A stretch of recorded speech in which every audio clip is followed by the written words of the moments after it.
Jak vypadají mé jogové praxe? Na svých jogových praxích používám techniku Vinyasa Kramy, tedy sekvencování a sestavování lekcí s jasně daným záměrem pro fyzické i mentální naladění těla. Také zde používám 5 vajus, tedy 5 prán, 5 směrů proudění prány.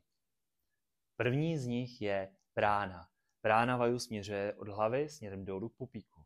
Apán směřuje od pupíku směrem dolů a odvádí z našeho těla vše, co mu již není k užitku. Následuje samana, která je ze středu směrem k pupíku a poté je zde udan. Udan vynáší energii směrem vzhůru a donáší do našeho těla entuziasmus a energii. Poslední z těchto 5 prán je Vyan, který rozšiřuje oblast našeho hrudníku a dodává zde prostornost v našem srdci a v této části těla.